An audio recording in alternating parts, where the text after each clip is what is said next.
This is 9/11 Freefall.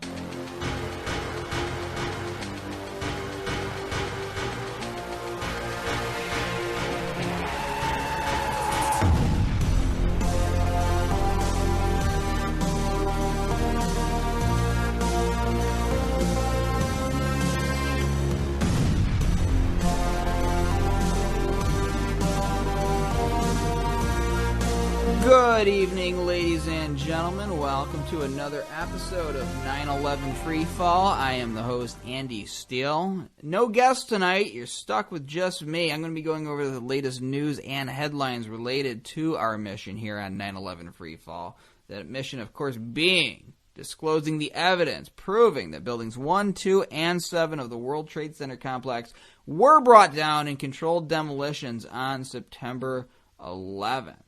A lot of stuff to catch up on, so we're going to jump right into it tonight. But before I do, we're going to do what we do every week. We're going to take our moment of silence to remember the victims of 9/11, their families, and all the people who died in the wars that followed 9/11.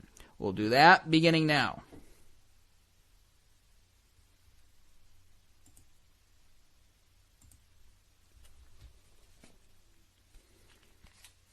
And that's 10 seconds. The views expressed on this show by guests and the host on issues outside of the 9/11 controlled demolition evidence are the opinions of those individuals alone and do not necessarily reflect those of architects and engineers for 9/11 Truth.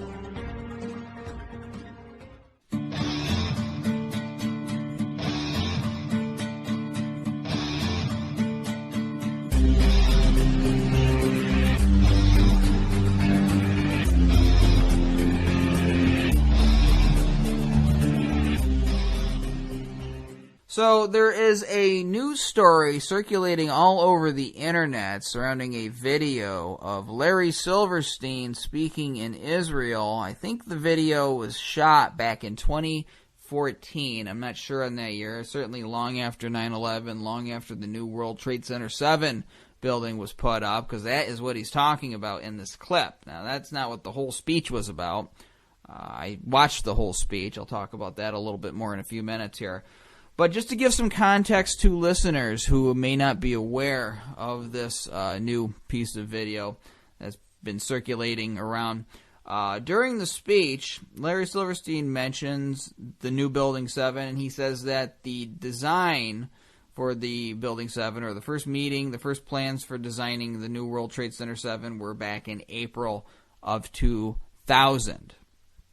So that leads many people to think, hey, wait a second.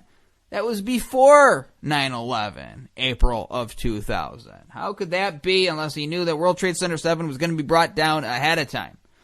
Well, that is a good question to ask, and certainly something that should be picked up on. I'm going to give you my opinion on this because I try to be as conservative as possible with these types of things, and I don't really like evidence that just bases on what somebody said in a particular moment. Now, if there was a document that showed that World Trade Center 7, the plans for it, the new World Trade Center 7, that the plans were laid out back in the year 2000, that would be one thing. If there was some kind of concrete evidence, if there was a picture of people, the architects meeting to discuss that, yeah, certainly that would be concrete evidence. The problem when you got something like this is it's very easy for Larry Silverstein to come out and say, hey, I misspoke.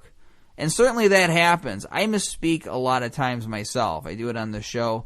You might get the year wrong, whatever. And I do notice that as I get older, I tend to blur years. And sometimes I'll say things that I didn't mean to say. Or I'll give a completely different description of something. Like I'll describe something as an envelope when it's a paper. And you just don't even know where that came from. So I'm not trying to give Larry a pass here. I'm trying to urge people in the movement to chill out. Put it in some context. And the way you put it in context is not by watching a 3-minute clip, but by watching the entire hour-long speech that he gave, which I myself did. It was actually pretty interesting, too, because Larry goes through his entire biography from when he was a kid to now. And no doubt, I mean, it's the biography that he wants to present to everybody, the image of him and his life that he wants everybody to hear. So it's going to be a lot of good and a lot of inspiring sounding stuff. and anything that he doesn't want people to hear, he's going to omit. But during his speech, going through his life, he talks about acquiring properties in New York City, and then what he went through in trying to get Building 7, the Building 7 that we talk about on this show, built, and getting space in it sold, and that whole odyssey of Salomon Brothers first taking half the space and then backing out, and then another company, the name eludes me at the moment, buying up all of the space, and then getting caught up in some kind of scandal and having to back out because they were, I think they folded, if I'm not mistaken, but they couldn't take the entire building. And then Salomon Brothers ended up coming back and buying a little bit more than what they originally intended to buy. So Larry's whole moral in that story, I take it as being is just have faith, and things usually work out. Things certainly did work out in the end for him, as he sued to have the two Twin Towers considered as two separate acts of terror. But if you're following the chronology of his entire speech, he does talk about 9/11 before talking about designing the new World Trade Center 7. He tells his 9/11 story, supposedly having gone to the dermatologist that morning when he heard the news. And so you got to factor that in. You got to factor in that sometimes people do misspeak, and that he did talk about the day of 9/11 before moving on and talking about the designs for the new World Trade Center 7 being started, or the plans for that being started. And he said in April of 2000. So, I'm not going to run with that. I'm not trying to give Larry a pass. I haven't switched over to the other side. I haven't started buying the official story or anything like that. I'm just not going to run around with my hair on fire over something that a guy mentioned in a speech from 2014 when he could have very easily just had a slip up. That's just where I'm at with this. It's not hard evidence of anything. It's just something that he said in the midst of a speech. Now, if there actually does come to be some kind of hard evidence coming out that shows that there were design meetings and plans laid out for the new World Trade Center 7 as far back as April of 2000, then I'll be very happy to report that here and add that to the canon of evidence. But for right now, a casual comment in the middle of a speech doesn't really do it for me. But there is some interesting aspects to this, though, because he's very specific about the date. He says April of 2000. So let's say, okay, he slipped up with the year, right? So April of 2001. Well, that's still before 9/11. Now April of 2002. That is still a pretty short amount of time to be building this building. And so we're looking into this right now and looking into how fast World Trade Center 7 was able to be put up. And maybe there is nothing to it, and maybe there is something. So, right now I have no problem as a radio host saying that we're still looking into it, and we'll get back to you on that. But it is an interesting question. How fast did they start building World Trade Center 7 after the disaster? So, except with the scientific evidence proving controlled demolition, I don't claim to have all of the answers when I don't in this matter, and this might be just a bunch of much ado about nothing. That's what I'm going to say right now. So everybody needs to just calm down a little bit, stick to what we can prove, stick to the free fall, stick to the lack of deceleration on the Twin Towers top blocks as they hit the lower portion, stick to the molten steel reported at ground zero, molten steel you can see streaming out of the side of the building, stick to the iron microspheres in the dust, stick to the red-gray chips that have a thermitic reaction when you do ignition tests on them. Stick to the hard science, because that's what we are about, not what some guy happened to say in the middle of an interview. Particularly when he could have just misspoke, and he did go through his entire 9/11 story prior to that, because that is not hard evidence. It's interesting, and it should be looked into a little bit further. Certain questions should be asked. But for right now, let's stick to what we can prove here. And that's what I have to say about that. Okay, this is my opportunity when I don't have a guest to go over some headlines and articles and such that have been piling up. And I have a guy that hands these to me when he comes across them. He's a very awesome researcher, chooses to remain anonymous. in the public light, doesn't want to be known by people, just kind of values his privacy. So I won't say who he is, but he's a very, very, very smart researcher.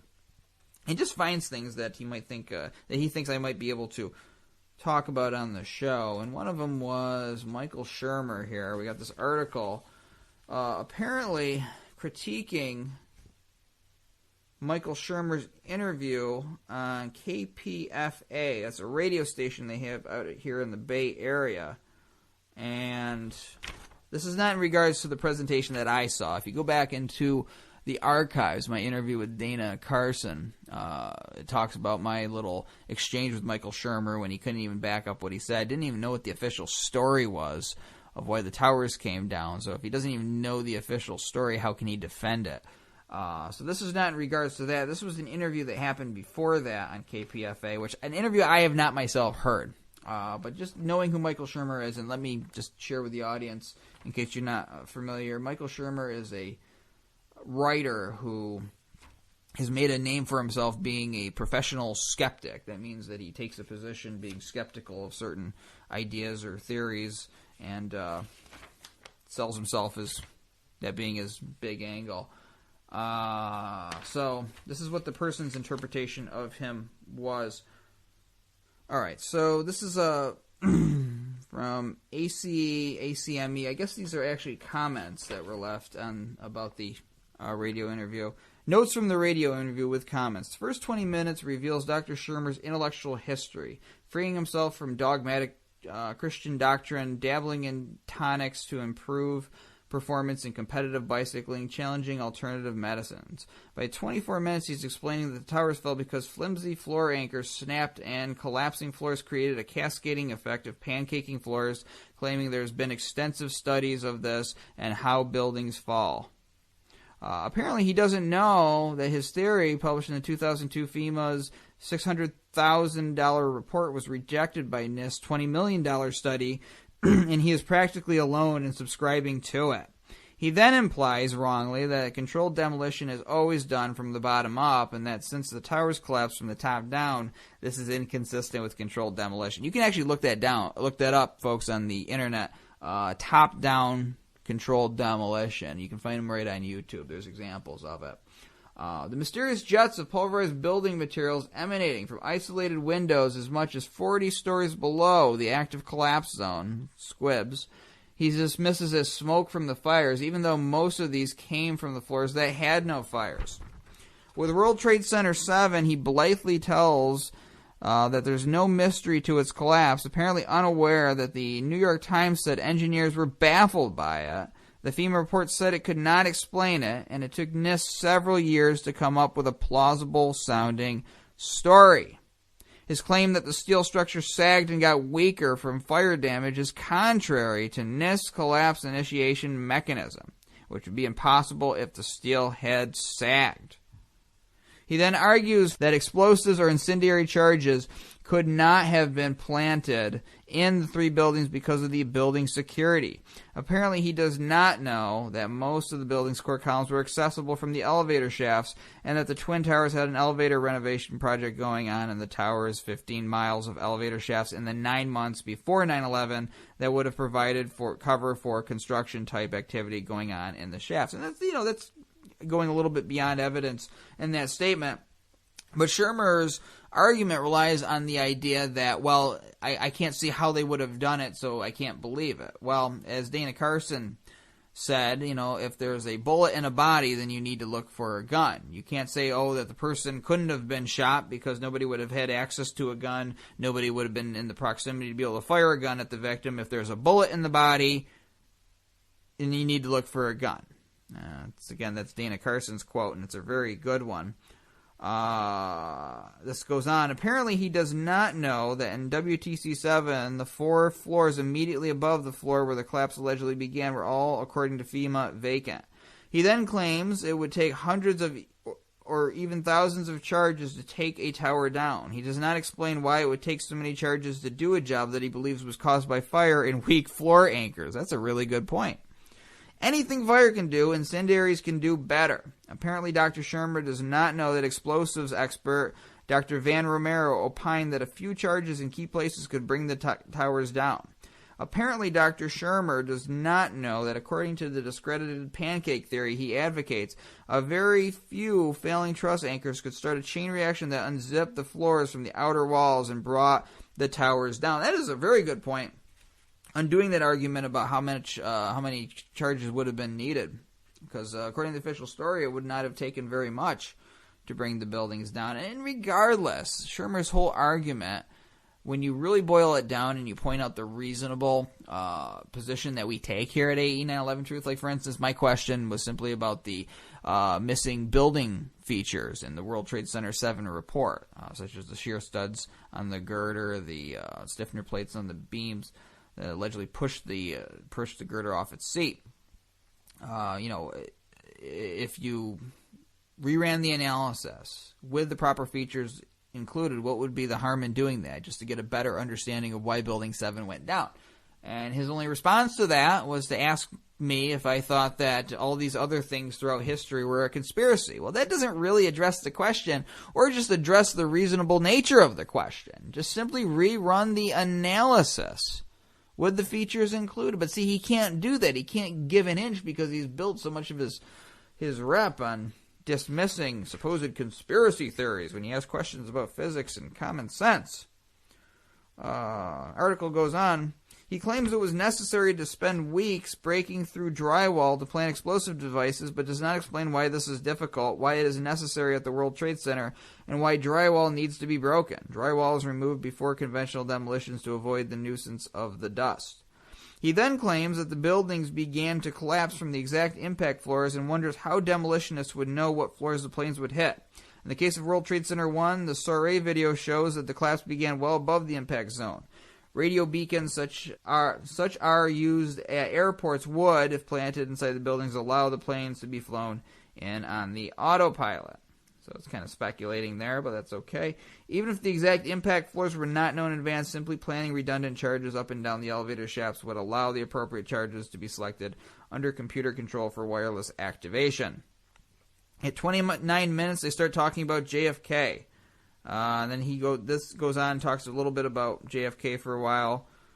Ends by saying at 33 he claims that before 9/11 nobody was thinking about the possibility of such an attack. Apparently he didn't know that the Al-Qaeda plan to fly hijack airlines into landmark buildings, including the Pentagon and World Trade Center, had been known to U.S. authorities since 1995, and did not know that both the UK and Germany warned of upcoming attacks using hijacked commercial aircraft. And I always remember I was working at a factory in 2002 when the 9/11 Commission was asking Condoleezza Rice about intelligence and about some memo, and she said, I believe it says Al-Qaeda determined to attack in America.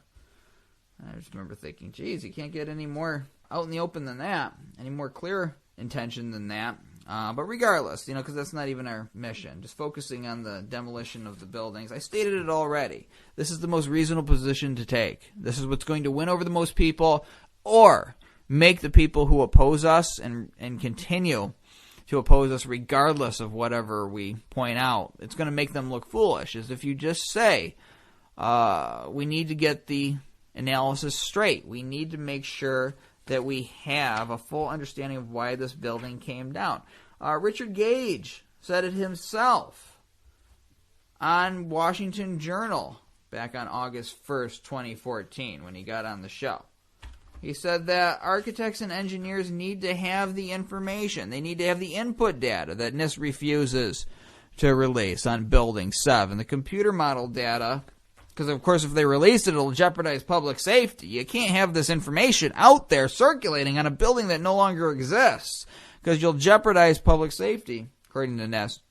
But Richard Gage said that they have to release this data. They need to, because architects and engineers need that data to make buildings more safe. They need to study that so that they can design buildings better. I mean, who could really seriously argue with that?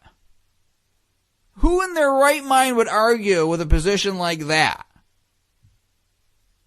I mean, they have to jump through so many mental hurdles just to try to justify calling somebody a conspiracy theorist after you state something like that. So that's why I take the position I take here on this show. Stick to what you can prove. We'll talk about it every week until the end of time if we need to. I'm pretty sure that I'm going to end before the end of time, but who knows? But we will talk about the scientific evidence, these same exact points, every single week for as long as we need to get a new investigation into the destruction of the 3 buildings in New York. Or as often as we need to. Sometimes we have guests that talk about a few other things. But you can't get any more clear. You can't get any more common sense than simply addressing the questions, the reasonable questions that Americans have about these 3 demolitions on 9/11. Oh, excuse me, that sounds a little biased. These 3 mysterious collapses, quote unquote. But when you look at it, it's clear these were controlled demolitions, especially with Building 7. If it looks like a duck, it quacks like a duck, it's probably a duck. It's not a chicken. And the evidence shows that. I mean, the unprecedented nature of Building 7 itself, the fact that no steel frame high-rise has ever collapsed because of fires before or after that day, should justify a full-scale investigation of the investigation, which wasn't complete. They were tested for explosives. The computer models didn't even look like Building 7 as it went down. Never really accounted for the free fall. So we need to know as much as we can about these buildings, and we don't really need a lot else. I mean, we've already justified the need for a new investigation. We've already proven the case for controlled demolition that day. I mean, we've proven why we need to have the government look into this. And I say the government, I'm talking about Congress. I'm going to point fingers. I know who's responsible. I know, and I don't mean responsible for 9/11 happening. I know who's responsible for looking the other way as 15 years pass and we don't have justice on this issue. We don't have a real inquiry into why those buildings came down, and so we're allowed to have the post-9/11 agenda march forward without much check. Everybody running around with their head on fire, hair on fire, whatever the expression is. That's what we got. Started off with their hair on fire, now it's spread to their head. It's spread to their whole body. American public is being burned in this post-9/11 world. Our country has been mutilated by it. All the changes to our society. And people might say, that's necessary. We got to have that because look what happened on 9/11. Look what happened to those buildings, those towers. Where were you when those towers fell? Where were you when the world stopped turning? The country song says. I remember where I was, and I know where I am every week talking about these same points. Because our whole society changed. So some people who believe the official story say, hey, our society needed to change because of that. But if there's anything that we don't know about those buildings falling down, if there's any questions whatsoever, we deserve to have our questions answered. Every reasonable question, and these are reasonable questions. I mean, if you can look at Building 7 going down and say that doesn't just look like a controlled demolition, even if you don't believe it was, even if you're one of those people who thinks that physics stood down that day, if you think it doesn't look like one, you're lying to yourself. It certainly does, and the fact that no steel frame high-rise has ever collapsed like that before justifies full study of this. I mean, engineering students should be studying this in their classes as they learn to build new buildings. I'd like to have a poll. We're going to be talking about a YouGov poll later on in this program, but I would like to have a poll done of structural engineers. How many of them even know about World Trade Center 7? First of all, how many of them even know about World Trade Center 7, and then how many of them know about the controversy surrounding it? I guarantee that the people who know about it, the structural engineers that know about World Trade Center 7, know there's a controversy. That's the only way you would even know about Building 7 now, is because of knowing about it, the questions surrounding it, and the evidence proving it was a controlled demolition, whether people want to come out and admit to it or not. So we're going to actually get to that in just a minute, but Shermer has made a name for himself as a skeptic, and completely spit in the face of everything he says people should do, because he says that you should base things on science, scientific method, experiments. And we've done that, and we got an article here from AE 9/11 Truth. It came out a couple of weeks ago. It's written by myself on Jonathan Cole. Jonathan Cole was on this program not too long ago, around the time of the 5th. I am really bad with time, folks. I just, dates and when things happened, it just kind of blends together for me. So maybe that's why I'm a little bit more sympathetic on getting a date wrong. But the title of the article is What Destroyed the Twin Towers? Civil Engineer Tests 3 Theories.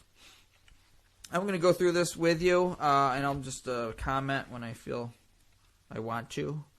But I begin in this article. In its 2005 report on the collapse of the Twin Towers on September 11, 2001, the National Institute of Standards and Technology provided a hypothesis of the events leading up to the fall of the 110-story skyscrapers, which NIST called the collapse initiation sequence. Regrettably, the report stopped short of examining how the two buildings actually came down. Now, more than a decade later, 9/11 researcher Jonathan Cole, professional engineer, has taken up where NIST left off. His newest multi-part experiment replicates the same physical principles that apply to World Trade Center Buildings 1 and 2. In it, he analyzes the observed motions of these towers as they fell symmetrically. All right, so this is a written description. You really got to see the video on this, and it's posted in the article to really get it. But I did the best I could here. It says, Cole demonstrated his experiment at the inaugural 9/11 Truth Action Project conference held in St. Petersburg, Florida on February 6th.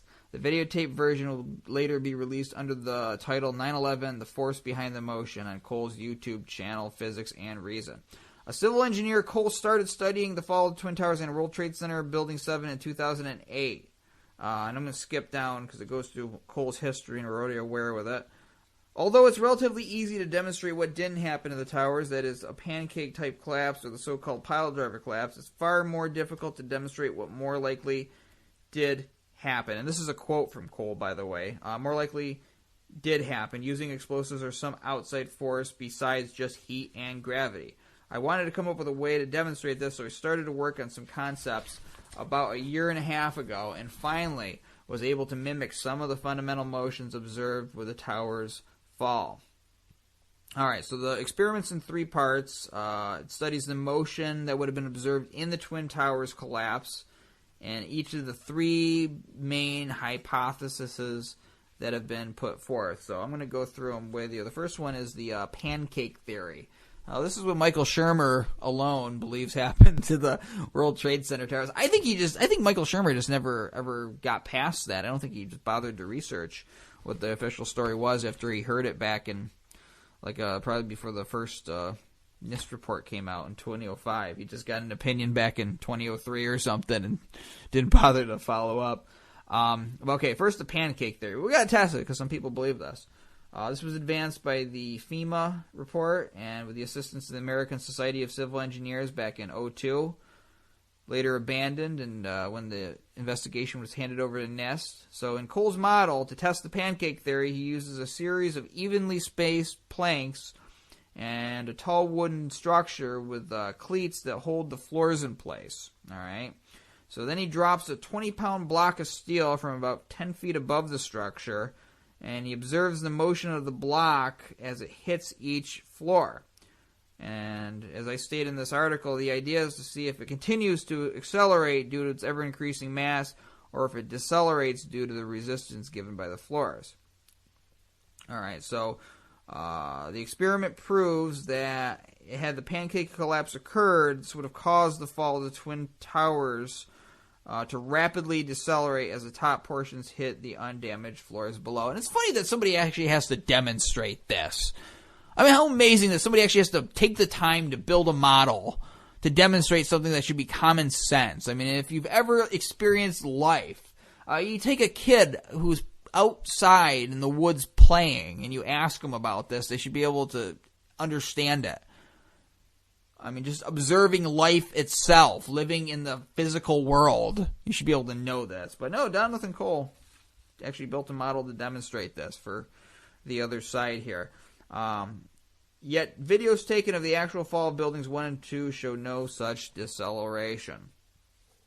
So there you go. Number 2, the pile driver theory, which NIST adopted in its official report published in September of 2005, draws from the mathematical papers of Professor Zdeněk Bazan of Northwestern University.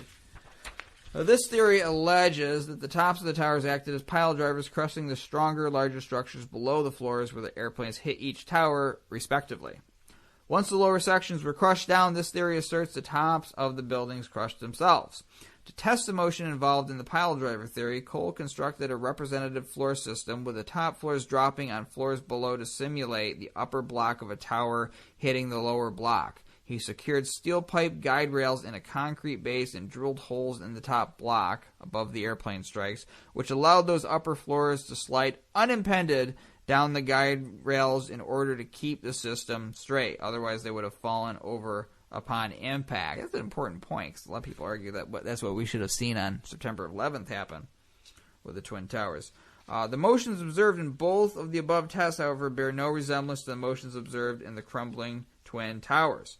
As Cole's experiment confirms, and as a 2009 Tony Zambotti Graham McQueen paper, The Missing Jolt, a simple refutation of the NIST-Bazant collapse hypothesis, explains, there would have been a significant deceleration of the top blocks above the airplane damaged areas as they hit the lower sections beneath. The calculations that Zambotti and McQueen made based on watching a video recording of the North Tower coming down showed no measurable deceleration of the top block as it collided with the bottom one. So NIST theories don't hold water, and it's proven by experiment by Jonathan Cole.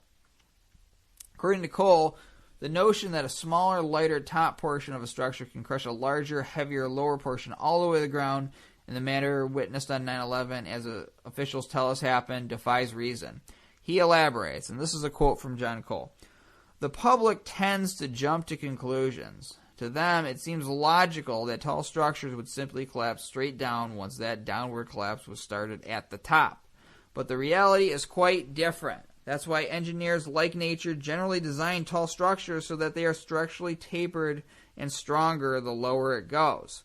Think of a big tree, a giraffe's neck, or a stadium light pole. They are all tapered and all get stronger at the base. The same was true of the Twin Towers. The lighter top can't drive itself into the stronger, undamaged base. If it could, lumberjacks could top a tree and expect it to drive straight down through the trunk, making a huge pile of sawdust.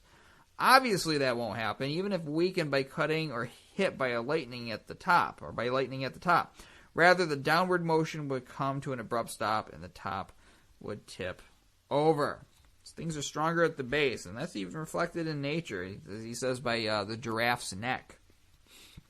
All right, so number 3, we're going to be testing the theory of controlled demolition. It's just so out there, so crazy to consider that NIST didn't even bother to test that theory. They didn't bother to test the dust samples for incendiaries or explosives, because it's just so out there to think that something that looks like a controlled demolition could be a controlled demolition. Even the Twin Towers was just, with the impossible official story with the top block going through the path of greatest resistance. We don't even test that theory. We don't, forgetting who was responsible for doing 9/11, who you think was, we don't test to see if possibly the terrorists, whoever they may be, could have had access to the buildings and just made a better plan than we've given them credit for. No, we don't bother with that. So we're testing the theory of controlled demolition. This is the theory supported by architects and engineers for 9/11 Truth. So Cole built a model with supporting walls made out of paper and matchsticks. In the presentation earlier this month, he used firecrackers to set off explosions on each wall of both towers. Compared to his pancake and pile driver experiments, the motions observed from the explosives looked by far the most similar to what observers saw live and on video when the actual buildings were destroyed on 9/11. So again, we're just observing the motion. We're not paying attention to materials or anything like that. It would have been heavier explosives he would have needed if he made really solid buildings, and that might not be safe for inside demonstrations. But just observing the motion here. What you observe is that the controlled demolition experiment looks the most like what we saw on TV and in real life on September 11th. That's because that's what happened. It was a controlled demolition that day. But for the sake of science, and sounding a little bit more impartial here, because, from the perspective of somebody that hasn't researched this and realized that that's what happened that day, that at least justifies a new investigation. It's been proven by experiment, by something that can be demonstrated to the general public. So that is it, man. That is the study that Jonathan Cole did, and just concludes here. I'll go over some of the conclusion. It's important to study the motion of the towers, Cole believes. Regardless of scale, the direction of the net force is always in the same direction as the observed acceleration. As he puts it, if you observe any object accelerating along a certain path, then the direction of the net force acting on that object is also in the same path. So, for example, if you shoot a semi-automatic handgun, the shell casing is ejected to the side and the bullet to the front. And after they leave the gun, both the bullet and the shell travel in a type of parabolic arc, neglecting air resistance. That means that the direction of the net force on the bullet and the shell are also a type of parabola. Although they are different parabolas, fundamentally the direction of the net forces, the vector sum of horizontal and vertical gravitational forces, is basically the same. So, basically, it just concludes, while we may not be able to tell what caused the force, we can tell the direction of the net force by observing the direction of the motion. The direction of the net force applied is independent of scale, which is why a coconut launched from a catapult, or a bullet blasted from a gun, or a thrown beanbag all have similar motions, and therefore all have similar directions of applied net force, yet none of them scale whatsoever. We can study the trajectory of the coconut, the bullet, and the beanbag and understand that they travel in similar motions or paths, and therefore all have similar direction of net force that caused the motion. So, there you go. It's the article on Cole's experiments. You can check out the videos on his YouTube channel, Physics and Reason. And Jonathan Cole does the hero's work of actually doing live experiments, building models to demonstrate what people should already know from their own common sense. God bless him. I guess that's like, what we need to do now here in our society, to be able to make the point to people about what really happened. I think that the big barrier that we got is the mental block. People just can't seem to get around it. They just can't seem to deal with the physical evidence and take that next step. Because, God, what do we do then? How do we make our media and government accountable? Or just how do we let our fellow citizens know about this? We don't think of ourselves as being leaders. We don't think of ourselves as being all that big of a deal in the greater picture.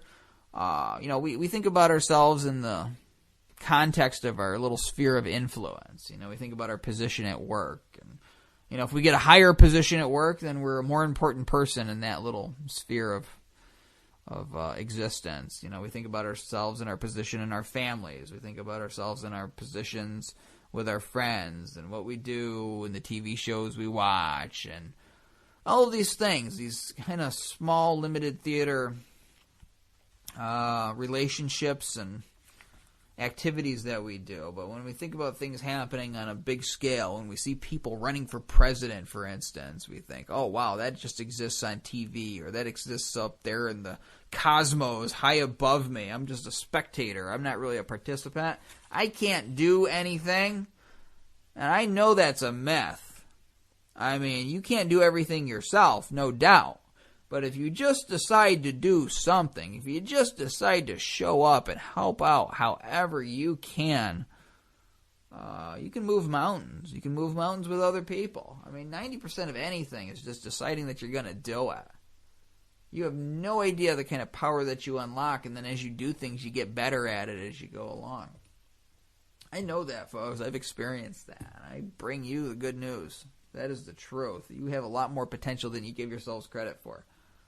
And part of it is just increasing education of this issue. Now, this is going to play a big hand in it, and I wanted to go over this. We have a new study, a poll that was done by architects and engineers for 9/11 Truth.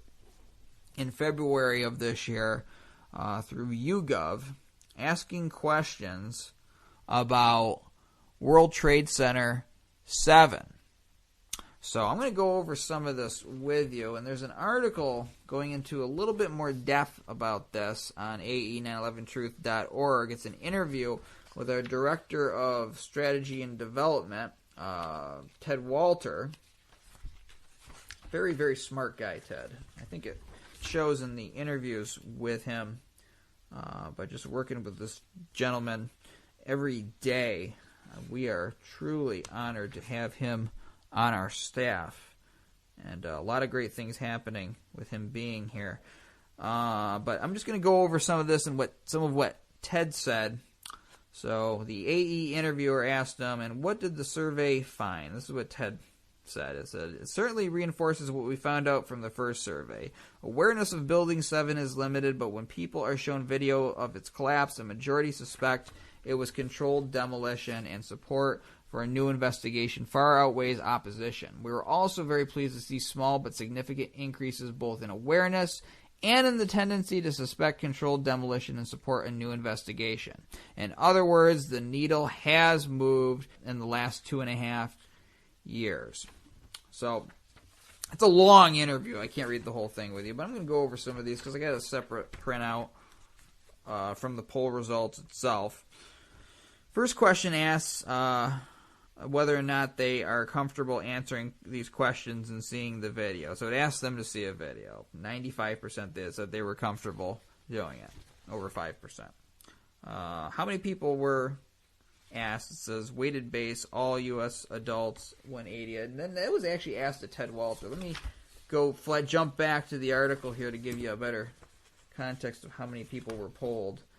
And it says right here, how many people were polled and how were they polled? Ted reported the survey was conducted online with a sample of 1,098 respondents who were randomly selected from those who had already signed up to participate in YouGov's online polls. The great thing about working with an online polling firm is that it allows us to show the video of Building 7's collapse and gauge people's reactions, something that wouldn't be possible with a telephone survey. So there's the first question, whether or not you want to actually participate, essentially, in the poll. Next question asks about the awareness of a third skyscraper collapse on 9/11. And it says, on September 11, 2001, approximately 7 hours after the collapse of World Trade Center Twin Towers, the third skyscraper in the World Trade Center complex also collapsed. Before taking the survey, were you aware that on 9/11, a third skyscraper in the World Trade Center complex collapsed in addition to the Twin Towers? And 61% said that, yes, they were aware. 39% said no, they were not aware. So that's pretty good, 61%. That's more than half people know about Building 7. That's very, very good. Then it says, what was the name of this third skyscraper? Please type your answer in the box below. Now, only 13% named Building 7 correctly or came close to it. 87% did not know or did not name Building 7 correctly. Now that's interesting. So they know about the third skyscraper generally falling, but they don't know the name of it. I don't know what to draw from that. Maybe you know what to draw from that. If you do, write to me at the little box on the 9/11 Freefall page. Next question asks, what was the name of this third skyscraper? Please type your answer in the box below. And then this is just a reiteration. 21% Building 7 correctly. 79% did not know and did not name Building 7 correctly. I'm not sure how that's different than the previous question, but regardless, we'll just move on. Opinion on cause of Building 7's collapse. Based on this footage and any previous knowledge you may have, which one of the following statements best describes your opinion of the cause of Building 7's collapse? So this is after they watched the video of Building 7 going down. 15% said, I'm sure that it was caused by a controlled demolition. 39% said, I suspect that it was caused by a controlled demolition, but I don't know for sure. 12% say, I suspect that it was caused by ordinary fires, but I don't know for sure. 9% says, I am sure that it was caused by ordinary fires. And then 25% say, I am sure. So if you add all of that up, and I have a calculator on my computer, so let's, oops, typo there. Didn't expect to be doing calculations on the air here. I'm just going to test the poll for myself, because that is the responsible thing to do. 15 plus, I'm really bad at mental math, 39 plus 25. That actually comes out to about 79%. So if you don't know and you're not sure after watching Building 7 go down, because that's 25%, they just don't know. And then you have the 39% suspect that it was caused by a controlled demolition, but they don't know for sure. If you have any doubt and you think it was caused by a controlled demolition, you should support a new investigation. And, of course, the 15% who says they are certain it was caused by a controlled demolition as they watch it. And bear in mind, these aren't people that are like normally like listeners of 9/11 Freefall or follow AE 9/11 Truth. So that's pretty good. I would classify that as the 79%. Or I'm sorry, yeah, 79%.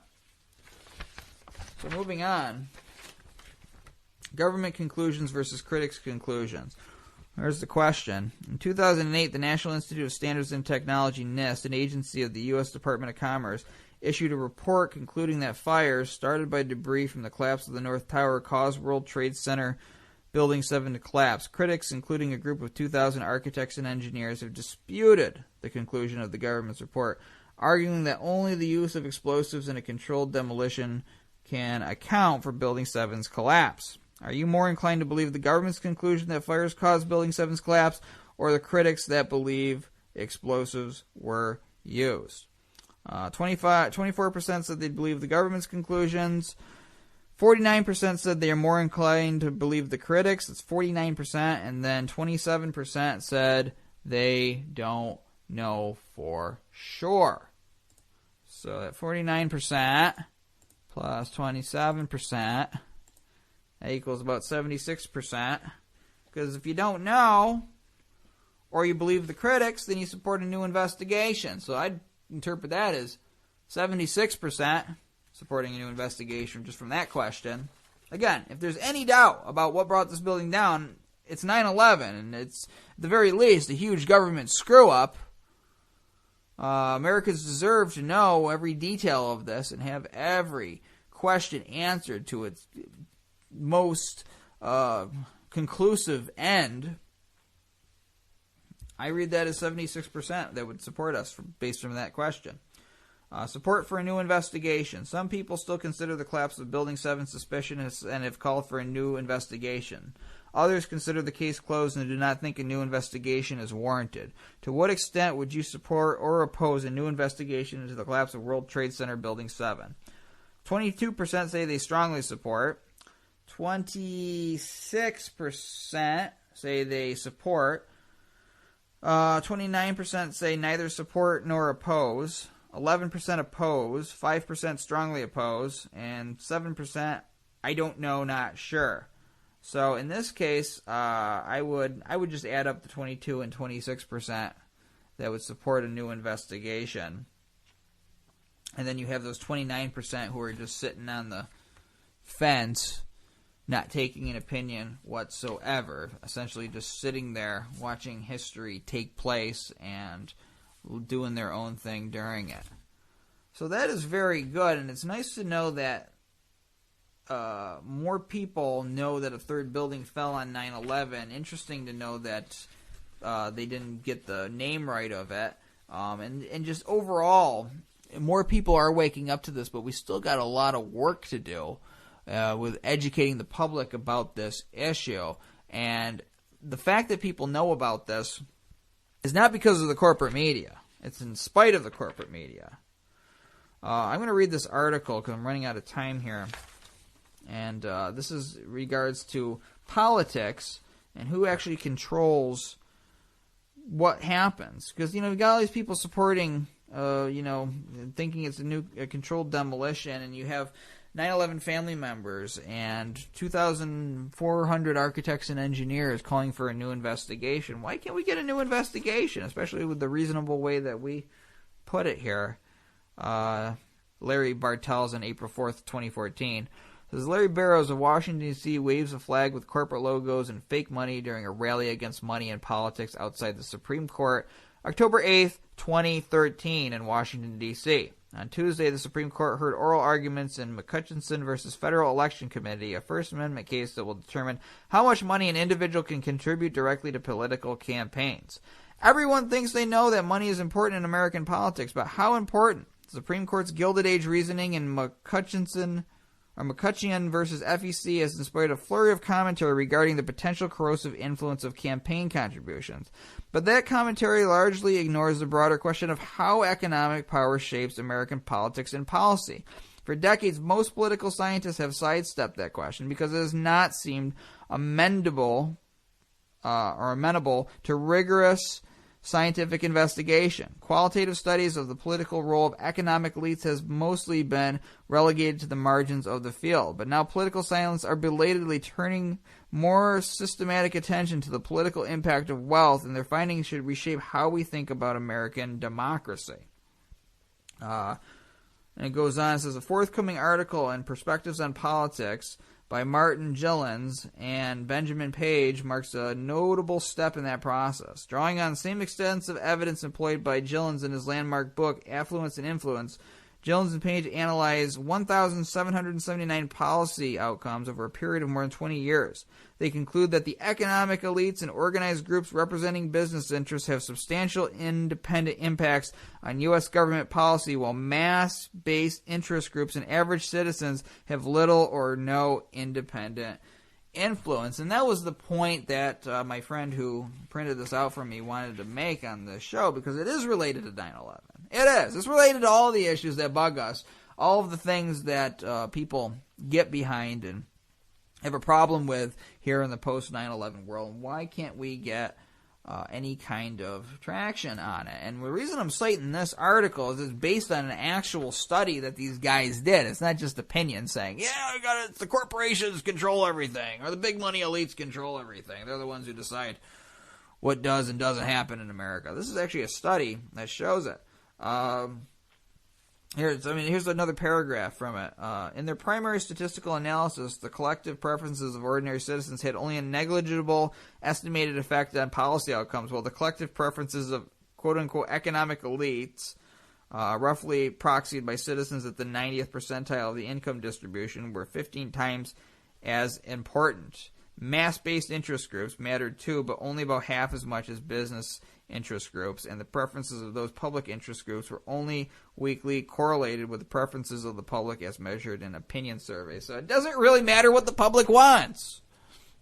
It doesn't matter if we had 100% people calling for a new investigation. That's what the article is arguing. I don't necessarily believe that. I think that if you had that kind of mass awakening taking place, that kind of mass pressure, I do believe that would have a major impact. It would certainly cause some problems for people that do not necessarily want to have this issue come to light, who are trying to keep the controlled demolition evidence suppressed for whatever reason. But it really shows you where the influence lies here in America and where the resistance is coming from. And I think that it can translate in a lot of ways. And I'm not even talking in some dark, shadowy type of, secret conspiratorial way necessarily either. I'm not saying that doesn't go on, but just overall mass peer pressure. I mean, years ago, you couldn't show certain taboo subjects in the fiction on television. You couldn't have people laying in the same bed if they weren't married. And it wasn't that there was a shadowy conspiracy that we're not going to show that. I mean, people would say they wouldn't show that, but the reasons is because it would make people uncomfortable. People weren't used to it, and they couldn't sell as much cookie dough or whatever they were selling, butter, during the program. So they would cut it out. All right? Well, our news right now is just entertainment. It just keeps you all excited or scared, and I mean, that's basically they think like of themselves like an entertainment show.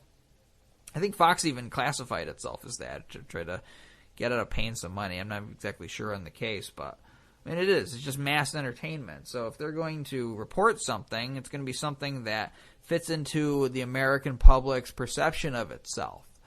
And we can believe in threats that come from overseas or just scary-looking people overall. But something like this, thinking that we're being lied to about something this important, that the fact that the buildings in New York could be brought down in a controlled demolition on 9/11 and that it could be kept quiet for so long, and that the people trying to talk about this could be kept suppressed for so long, it's just something that people don't want to think about. It makes them uncomfortable. So that kind of would get in the way of all the reverse mortgage commercials and the Duncan Hines powdered brownie mix commercials, all of that. And I don't think that those are even the major industries that are keeping this issue suppressed. But that's just one aspect of it. I think this reflects on all sorts of different levels. So, when people say, oh, God, the media would have covered this, it would be on the front page of the New York Times if it were true. I know why they're not covering it. At so many different levels, I understand why it's not being covered. Why we have to agitate to try to get coverage of this. Because all of these media conglomerates are businesses. Plain and simple. They don't exist to inform you. They exist to handle you, to make money off of you. That's how it works. So we need to make the truth more profitable. We need to make people realize the future of America is at stake and that they need to acknowledge this for the better of the kids coming up, of the next generation. Because that is really what all of this is about. And why we need to do as much as we can to shine a light on this issue and get justice for the people that died that day too. All right, we are out of time here on 9/11 Freefall, so I want to thank you for listening. Remember, this program is on every Thursday night on No Lies Radio at 10 o'clock Eastern, 7 o'clock Pacific. You can also download MP3s of this show from the Internet Archive by going to 911freefall.com. This is Andy Steele saying have a great week and good luck.